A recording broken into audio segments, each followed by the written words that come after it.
Hello भाई लोग, तो कैसे हो आप सब। उम्मीद है आप सब लोग मज़े में होंगे। तो आज हम करने वाले हैं जीएफजी का प्रॉब्लम ऑफ द डे। ठीक है, तो देखते हैं क्वेश्चन क्या है। क्वेश्चन स्ट्रिंग का है। इसमें है क्या कि हमारे पास दो स्ट्रिंग दी हुई हैं, ए और बी। हमें मिनिमम नंबर ऑफ टाइम्स, मतलब ए को हम कितनी बार रिपीट करें कि बी उसकी सब स्ट्रिंग बन जाए। तो सबसे पहले इसमें सवाल आता है सब स्ट्रिंग क्या होती है। ठीक है, तो सब स्ट्रिंग देखते हैं क्या होती है सबसे पहले। तो देखो, अगर जो कोई भी हमारे पास एक स्ट्रिंग दी है, मान लो ए बी सी डी है, तो इसमें से अगर जो हम कोई भी एक इसका छोटा सा पार्ट लेंगे तो वो उसे हम सब स्ट्रिंग बोलते हैं। तो बी सी इसकी एक सब स्ट्रिंग है। ठीक है, तो सब स्ट्रिंग क्या होता है ये तो समझ में आ गया। अब आगे क्वेश्चन में देखते हैं क्या करना है। क्वेश्चन में करना ये कंस्ट्रेंट देख लेते हैं। तो इसमें हम space O of mod B मतलब होता है साइज, इतना यूज़ कर सकते हैं।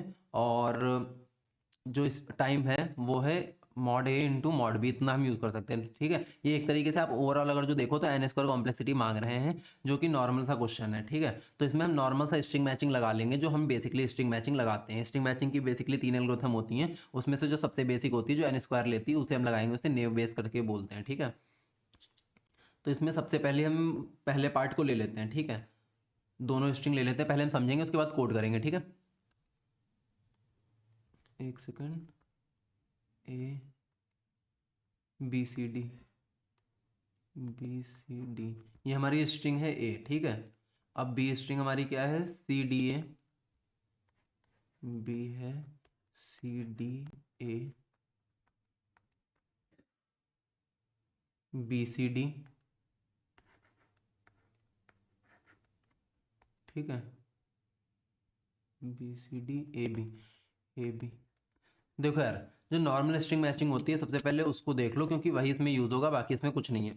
मान लो हमारे पास दो स्ट्रिंग दी हैं। ठीक है, ए बी सी, और सबसे पहले मान लो इसमें से ए बी एक्स, ये दोनों आपस में स्ट्रिंग सेम है या नहीं है। तो उसमें हम क्या करते हैं, सबसे पहले दोनों की पहले इंडेक्स मैच करेंगे, सेम है। ठीक है, तो इसको हटाओ। फिर हम दूसरी दोनों की मैच करेंगे। ठीक है, ये दोनों भी सेम है। ठीक है, इसके आगे हम तीसरी मैच करेंगे, ये वाला पार्ट सी और एक्स, ये दोनों आपस में इक्वल नहीं है, तो हम बोल देंगे स्ट्रिंग आपस में इक्वल नहीं है। तो ये नॉर्मल सी स्ट्रिंग मैचिंग एल्गोरिथम होती है। अब चलो हम दूसरा इसका एक छोटा सा और एग्जांपल लेते हैं, जिसमें हम स्ट्रिंग थोड़ी सी बड़ी ले लेंगे। मान लो हम लेते हैं A B X, A B C. ठीक है, और दूसरी स्ट्रिंग है ए बी सी, यही मैच करना है। हम सबसे पहले यहाँ पे मेरा पॉइंटर था, पॉइंटर मतलब जो आई वेरिएबल लेते हैं जिसको हम 0 1 2 करते हैं उसको हम पॉइंटर यहाँ पे बोल रहे हैं। ठीक है, तो दोनों यहाँ पे थे, फिर इसके बाद दोनों एक एक पोजीशन से, एक सेकंड, फिर दोनों एक एक पोजीशन से बढ़ गए, अभी भी दोनों इक्वल है। ठीक है, फिर एक पोजीशन से मैं और आगे बढ़ाया इनको, तो अब सी और एक्स आपस में इक्वल नहीं है। तो इस केस में हम करते क्या हैं, जो दूसरी वाली स्ट्रिंग है उसका पॉइंटर सबसे पहले ले आते हैं और इसको आगे देखते हैं। ठीक है, जब तक मैच नहीं करता। लेकिन इस केस में मान लो फिर से मैच कर गया है, ए और ए आपस में मैच कर गया है, तो इस केस में क्या करेंगे, ए मैच किया, फिर बी मैच करेगा, बी मैच हुआ, फिर सी मैच करेगा। तो हम बोल देंगे कि ये सब स्ट्रिंग है इसमें, एज अ मतलब ए बी सी इस वाली बड़ी वाली स्ट्रिंग में सब स्ट्रिंग है। ठीक है, तो इसी काम को हमें यहाँ पे करना है। ठीक है,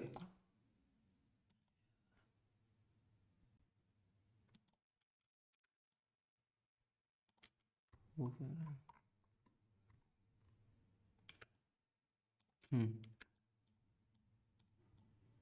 स्ट्रिंग यार मैंने कहीं लिख रखी थी, मैं उसी को ढूंढ रहा हूँ। चलो कोई नहीं, दोबारा उठ से लिख लेते हैं। ठीक है, तो इसमें ए बी सी है, A is equal to A B C D. ठीक है, और जो हमारी बी है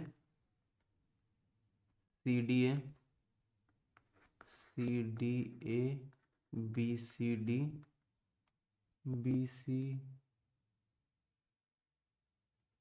डी ए बी। ठीक है, ए बी। ठीक है, तो इसमें हमें करना क्या है ये सबसे पहले समझो।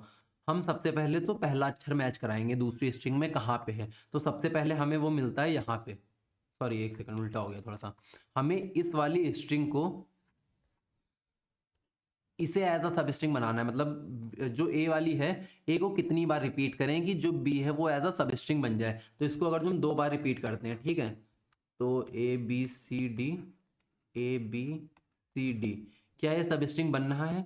ये वाला पार्ट यहाँ से मैच कर रहा है, C D A B C D. ठीक है, लेकिन लेकिन लास्ट वाला जो दो ए बी हैं ये दोनों आपस में बच रहे हैं, तो एक बार और रिपीट मान लेते हैं, ए बी सी डी, ठीक है। अब ए बी मैच कर रहा है, तो ये जो स्ट्रिंग है ये अब इसकी सब स्ट्रिंग बन गई है, ठीक है। और इसका आंसर 3 है, क्योंकि हमने ये देखो यहाँ पे जो आंसर है वो 3 है, क्योंकि हमने एक बार ये लिया पार्ट, एक बार ये लिया, 3 बार इस स्ट्रिंग को हमें रिपीट करना पड़ा है। तो हमें बस यही बताना है कि कितनी बार रिपीट करना है। तो इसमें हमें ऐसा नहीं कि बार बार, मतलब एक ऐसा कोई मतलब बड़ी सी एरे ले लेंगे जिसमें हम बार बार रिपीट करते रहेंगे, ऐसे हमें नहीं करना है इसमें, क्योंकि वो स्पेस बहुत ज़्यादा कॉम्प्लेक्स हो जाएगा और हमें कोई अंदाज़ा नहीं है कि कितना ज़्यादा टाइम लग जाए, मतलब कितने ज़्यादा बार रिपीट करना पड़ जाए, हो सकता है 10,000 बार रिपीट करना पड़ जाए। तो काउंट कुछ लिमिटेड नहीं है, ठीक है। तो इसमें हमें करना क्या है, जब भी हमें कुछ ऐसा करना होता है तो हम मॉड नाम की एक चीज़ यूज़ करते हैं। मॉड हमें क्या करता है, हमें साइक्लिक रोटेशन लेने में हेल्प करता है। बाई चांस अगर जो हमें 1 2 3 4 इस पर रोटेशन करना है, ठीक है, ए बी सी डी, ठीक है, तो हम नॉर्मल आई की वैल्यू ये है, ठीक है। अब इसका साइज कितना है 4, तो अगर जो हम मॉड 4 लगा देंगे तो हम इसी में बार बार रोटेशन करते रहेंगे। ये इसका कहने का मतलब क्या है, आई की वैल्यू इनिशियली मेरी 1 थी, ठीक है, फिर उसमें मैंने +1 किया 2 गया, ठीक है, फिर +1 किया 3 गया, फिर +1 किया 4 गया, ठीक है। जब भी मैं कर रहा हूँ जैसे 1 + 1 mod 4, तो ये क्या होगा 2 mod 4, ठीक है, तो ये तो 2 ही दे देगा। तो ऐसे ही करके 3 जो 3 वाला कंडीशन तक है यहाँ तक कुछ नहीं होगा, लेकिन जब कंडीशन आएगी 4 mod 4, ठीक है, तब ये वापस इसे घुमा के कर देगा 0। तो एक तरीके से मैं 4 तक आऊँगा, फिर 0 पे चला जाऊँगा, फिर जाऊँगा, फिर 0 पे चला जाऊँगा। तो ये एक साइक्लिक रोटेशन दे रहा है हमें, ठीक है। जब हम लिंक लिस्ट को जो हमारी साइक्लिक लिंक लिस्ट होती है उसे जब हम एरे की तरह एज अ रिप्रेजेंट करते हैं, तब हम इस चीज़ का भी वहाँ पे भी यूज़ करते हैं, ठीक है। तो ये चीज़ तो हमें क्लियर हो गई कि करना क्या है। अब इसमें एग्जैक्टली क्या करना है, एक बार अप्रोच आप समझ लो, फिर कोड तो आप खुद भी कर लोगे, क्योंकि बहुत आसान चीज़ है। कोड मैं कमेंट सेक्शन में भी दे दूंगा, और इसके अलावा अभी मैं कोड करके भी दिखा दूंगा, ठीक है। तो बेसिकली अभी हमें करना क्या है, कलर बदल लेता हूँ। अब ए यहाँ पे है, इससे एक सेकंड, ए मेरा यहाँ पे है, ठीक है, और ब्लैक ए मेरा सबसे पहले का जो सॉरी यहाँ पे थोड़ी सी कंफ्यूजन हो गई है। जो एक्चुअल में है हमारा, इस वाली स्ट्रिंग को हमें सब स्ट्रिंग बनाना है, इसे सर्कल करके रख लेता हूँ क्योंकि बार बार इसी में कंफ्यूजन हो रहा है, ठीक है। तो हमारा पहला अल्फ़ाबेट है सी, तो इसमें शुरू से जाएंगे, ये ए है, ये बी है, ये सी है, ठीक है। यहाँ पे मैं मिल गया, ठीक है, सी है। फिर उसके बाद अगला मैच कर रहा है डी है, हाँ ये भी मैच कर रहा है। फिर हम मैंने क्या बोला कि इस पे इसका साइज है 4, तो इस पे हम खेलेंगे मॉड 4 के साथ, ठीक है। तो ये जैसे ही इंडेक्स 4 होगा वैसे ही इसे रिपीटिशन में ये 0 पे फेंक देगा, इंडेक्स 0 हो जाएगी। और यहाँ पे हम अपना काउंटर एक लगा लेंगे जो प्लस प्लस कर लेंगे, ++C नाम से काउंटर कर लेंगे, ठीक है, मतलब दोबारा रिपीट करने जा रहे हैं स्ट्रिंग। फिर जो ए है वो मैच किया, बी है वो भी मैच किया, सी और डी ये फिर से मैच कर गए, ठीक है। अब स्ट्रिंग खत्म हुई, लेकिन फिर से मॉड 4 लगाए, ये वापस से इंडेक्स यहाँ पे ला के रख देगा, और फिर से हमने क्या किया ++C, ठीक है। यहाँ तक मैं हो चुका हूँ। अब फिर से आया ए, ठीक है, फिर आया बी, ये यहाँ पे ठीक है। अब मेरी स्ट्रिंग खत्म हो गई, ठीक है, स्ट्रिंग खत्म हो गई, और मेरे कितने रोटेशन लगे, एक तो मेरा इनिशियल था और बाकी ये दोनों, तो ओवरऑल 1 + 2 = 3 ये लग रहा है रोटेशन। तो इसमें सिंपल सा फंडा क्या है, जो पहली वाली स्ट्रिंग है इसमें लास्ट तक जैसे आइटरेट होके जाएंगे हम वापस घूम के चले जाएंगे, ठीक है। ये चीज़ तो आपको समझ में आ गई। अब कोड करते हैं जो कि बहुत आसान होने वाला है। एक सेकेंड, VS कोड में कोड कर लेते हैं, फिर उसके बाद कॉपी पेस्ट कर देंगे, ठीक है। तो सबसे पहले इसमें हमें करना क्या है वो देखो। सबसे पहले तो एक फॉर लूप लगाएंगे, किस पे लगाएंगे हम, फॉर लूप हम लगाएंगे सबसे पहले ए एरे के ऊपर, ठीक है, क्योंकि हमें उसी को रिपीटिशन करना है। For int i is equal to 0, i should be less than a dot size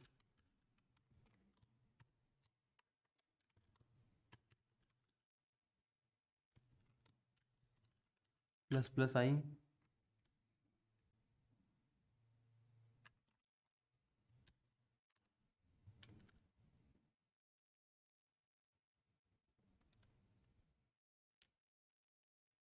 अच्छा ये एक दिक्कत आ रही है, हमें कॉमन लगा दिया, ठीक है। अब इसमें सबसे पहले हम करेंगे क्या, सबसे पहले तो हमें पहला अक्षर मैच करना था। जैसे कि यहाँ पे भी आप आके देखोगे तो यहाँ पे हमने सबसे पहले क्या किया था, जो बी का पहला अल्फ़ाबेट है वो मैच करना चाहिए जो यहाँ पे मैच कर रहा है। तो सबसे पहली कंडीशन तो हमारी ये क्लियर हो गई कि इफ ए का i element is equal to b का 0th एलिमेंट, ठीक है। जब ये मैच करेगा तब हम आगे कुछ सोचेंगे कि हमें कुछ करना है, ठीक है। अगर जो पहला अल्फ़ाबेट मैच कर गया तो हम दो नए वेरिएबल बना रहे हैं जिसका हम टेम्परेरी आई और टेम्परेरी जे नाम बोल रहे हैं। टेम्परेरी आई किसे पॉइंट कर रहा है, जिसे जो ए की स्ट्रिंग को पॉइंट कर रहा है, ठीक है। तो इसे आई के इक्वल कर देंगे, और जो हमारा टेम्परेरी जे होगा उसे हम कर देंगे इक्वल टू जीरो, ठीक है, क्योंकि उससे तो हम जीरो से इटरेट करना स्टार्ट करेंगे। इसके बाद हमें क्या करना है, एक इंट आंसर नाम का वेरिएबल बना लेंगे। ये आंसर क्या है, सिंपल सा काउंटर है, ठीक है। और इसको हम इनिशियलाइज कर रहे हैं 1 से, क्योंकि मिनिमम एक बार तो स्ट्रिंग हमने ली ही होगी ना, एक बार तो हमने ऑलरेडी स्ट्रिंग ले रखी है, तो इसको इनिशियलाइज हम 1 से कर रहे हैं। फिर सिंपल सा हम कार्य कर रहे हैं, एक वॉइल लूप लगा रहे हैं, और उसकी कंडीशन क्या है, जब तक मेरा जिसे हमें सब स्ट्रिंग नहीं बनाना, सब स्ट्रिंग बनाना है, मतलब जो बी वाली एरे है वो जब तक खत्म ना हो जाए, तो ये बी डॉट साइज से छोटा रहना चाहिए, ठीक है। बेसिक सी चीज़ है, ठीक है। अब इसके अंदर क्या करना है, वॉइल लूप तो कंटिन्यू चलता रहेगा। इसमें दूसरी कंडीशन लगानी है। इसमें क्या करना है कि जो एक एक अल्फ़ाबेट मैं मैच कर रहा हूँ, जब पहला अल्फ़ाबेट मैच कर गया तो ये मैच कर रहा हूँ, फिर इसके बाद डी वाला अल्फ़ाबेट मैच कर रहा हूँ। तो ये जो एक एक अल्फ़ाबेट मैच कर रहा हूँ, तो इसके लिए सिंपल सी कंडीशन है, एक की टी आई, एक सेकंड, टी आई वाला और बी का इज इक्वल टू अगर जो बी का है टी जे वाला, अगर जो दोनों आपस में इक्वल है, मतलब कॉन्टिन्यूसली मैचिंग मेरी चल रही है, तो इस केस में होगा क्या, मैं दोनों पॉइंटर को बढ़ा लूंगा, ठीक है। जो मेरा टीजे वाला पॉइंटर है वो तो सीधे सीधे बढ़ जाएगा, उसमें कोई दिक्कत ही नहीं है, लेकिन जो टीआई वाला है उसको मैंने क्या बताया था, मॉड के की हेल्प से बढ़ाना है, ठीक है। तो इसमें हमें करना क्या है, टीआई को +1 करना है, टीआई को +1 करेंगे, उस पर मॉड लगा देंगे ताकि ये रोटेशन दे सके। किस पे मॉड लगाएंगे, इसके साइज से लगा देंगे, तो ए डॉट साइज, ठीक है। अब ये सारा काम तो हो गया। अब अगली कंडीशन मेरी क्या है, अगली कंडीशन मेरी ये है कि अगर जो मेरी पहले वाली स्ट्रिंग, सॉरी, जो स्ट्रिंग है वो खत्म हो गई, जिसे हमें सब स्ट्रिंग बना रहे हैं, बी वाली स्ट्रिंग खत्म हो गई, तो क्या करना है, हमें आंसर रिटर्न कर देना है यहीं पे।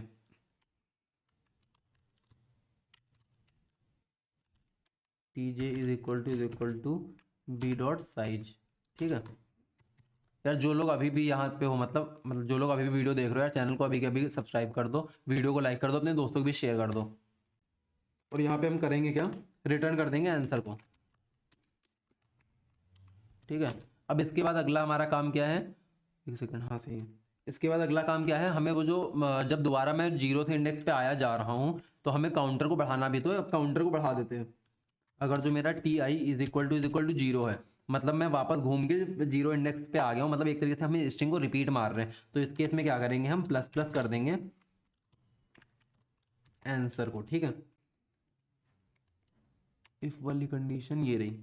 अब अगर जो, ठीक है, ये दोनों शुरू में मैच कर रहे थे, एक सेकंड, ये वाला, ये रहा, हाँ ठीक है। जिस केस में दोनों मैच नहीं कर रहे हैं, ठीक है, मान लो कि सी के बाद डी होता और डी के बाद यहाँ पे एक्स होता, तो उस केस में ए और एक्स आपस में इक्वल तो है नहीं, तो यहाँ पे हमें ब्रेक लेना है, तो यहाँ पे हम सिंपल सा क्या करेंगे, ब्रेक कंडीशन डाल देंगे, सिंपल सा एक ब्रेक डाल देंगे जो बाहर वाले लूप में चला जाएगा।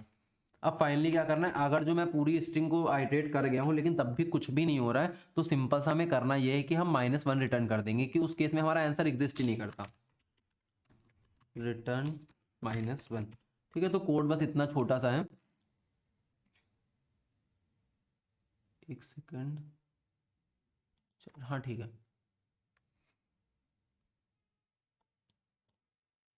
इसको सबमिट कर देते हैं।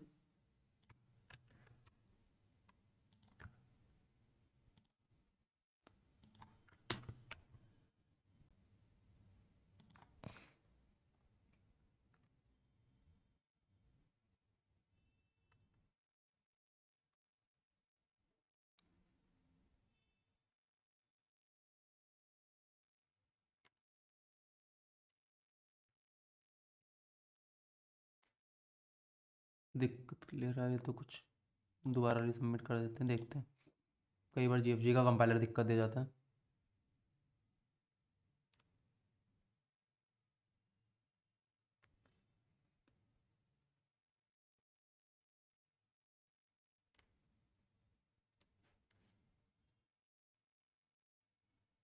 यार,